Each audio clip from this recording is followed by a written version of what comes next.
हाँ जी, CA foundation वाले बच्चों के लिए जैसा कि मैंने कल की वीडियो में बोला था कि मैं आपके लिए लेके आऊंगा नॉन मैथ वाले, स्पेशली नॉन मैथ वाले स्टूडेंट्स के लिए 150 ऐसे मैथ के क्वेश्चंस कि अगर वो इन क्वेश्चंस को करके चले जाएंगे तो जो एग्जाम में आने वाले मेजोरिटी क्वेश्चंस हैं मैथ के, अब आप उसे सॉल्व कर पाओगे। और कुछ क्वेश्चन आपको एटलीस्ट 10 से 15 क्वेश्चन आपको एज इट इज दिखेंगे, ये आप मैच कर लीजिएगा एग्जाम के अंदर।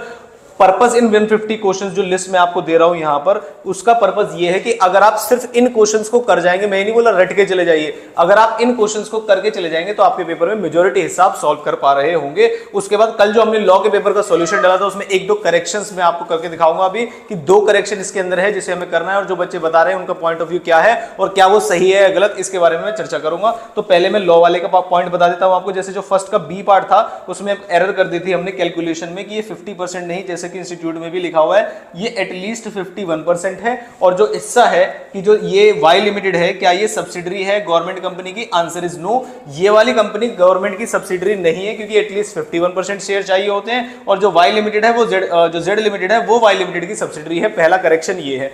दूसरा एक करेक्शन आया आपका सेल्स ऑफ गुड एक्ट के अंदर।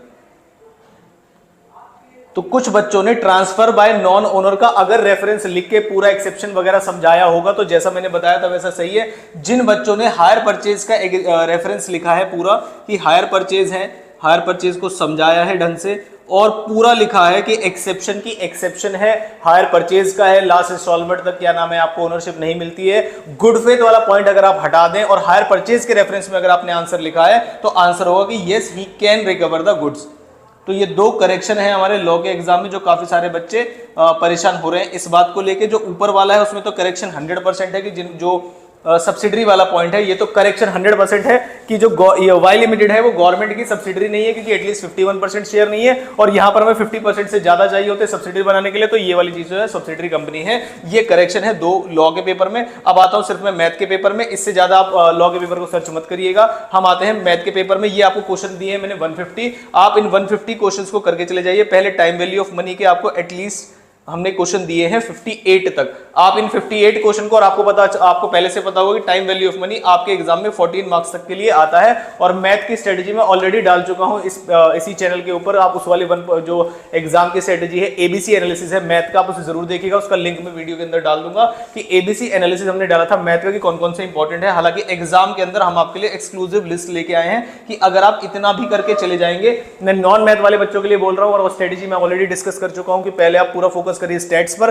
स्टैट्स खत्म होने के बाद पूरा फोकस करिए मैथ्स पर, और रीजनिंग आप छोटी 1 से 2 घंटे भी रिवाइज करके चले जाएंगे तो आपको रीजनिंग हो जाएगी एग्जाम में। और नहीं होनी होगी 2-3 क्वेश्चन जो अटकाने के लिए देते हैं उसमें फंस के मत रह जाइएगा।